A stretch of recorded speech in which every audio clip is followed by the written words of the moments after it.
Okay, so what if three of the world's most dangerous flashpoints, a U.S. intervention in Venezuela, the endless war in Ukraine, and a collapsing regime in Iran, what if they aren't separate crises at all?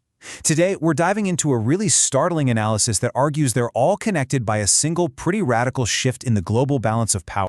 The source document we're looking at today, man, it throws us right into the fire. It starts with this hypothetical but very detailed scenario, a U.S. intervention in Venezuela in January 2026. It's a bold way to kick things off and immediately sets a very tense global stage.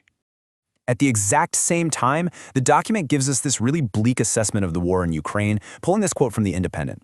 The analysis makes it crystal clear that, despite any talk of peace, the conflict is just expected to grind on. It's this persistent and brutal reality over in Eastern Europe. And then, as if that wasn't enough, we get to the third flashpoint, Iran. According to the source, the situation there has hit a critical point. The document makes this incredibly dramatic claim that the Iranian regime itself is actively planning for its own end. So, you've got Venezuela, Ukraine, and Iran. Three totally different regions, three very different conflicts. The central question this analysis asks is a huge one. Are these events somehow linked? Well, the document argues that they absolutely are, and the connection it draws reveals a chilling new vision for the world order. Now, this is where it gets really interesting. This slide shows the core visual evidence the source provides. On the left, you see a classic political cartoon of the Monroe Doctrine, where Uncle Sam is basically claiming the Americas as his backyard. But on the right, well, that's a modern version, which the source says was posted on Donald Trump's social media. Uncle Sam is replaced by Trump, and the club now reads Monroe Doctrine. The source presents this as a pretty clear declaration of a new foreign policy.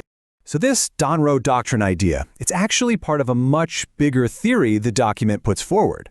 A return to a world carved up into spheres of influence. The idea is basically that the globe's major powers are agreeing to stay out of each other's way, with each one dominating its own corner of the world. And here's how the source breaks down this new world order. The United States claims the Americas. Russia gets a free hand in Europe, and China dominates the Far East. It's a really stark and simple redrawing of the global map, isn't it? So how does a theory like this actually play out in the real world? Well, the document points to the U.S. intervention in Venezuela as the first and maybe the most telling example of the Monroe Doctrine in action. To explain the thinking behind it, the source highlights statements it attributes to Marco Rubio. The core argument is pretty straightforward. Venezuela cannot be a base for foreign rivals in America's sphere. The justification even claims an operation like this doesn't need congressional approval. It's just a pure assertion of regional dominance.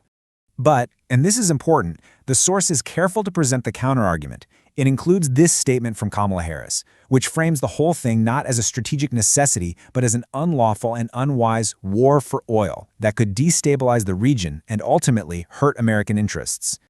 And right here, this is where the document's central argument just snaps into focus. It draws a direct parallel between the justifications used by the U.S. in Venezuela and the ones used by Russia in Ukraine. See? Both are about preventing foreign influence and protecting national interests inside their own designated spheres. The really troubling conclusion the source draws from this is that with this kind of action, the U.S. might lose the moral high ground to criticize Russian aggression. But there's a huge wild card in this new world order, Iran. The source argues it's a tipping point, but is the regime actually on the verge of collapse? The document paints a picture of just escalating chaos. We're not just talking about protests anymore.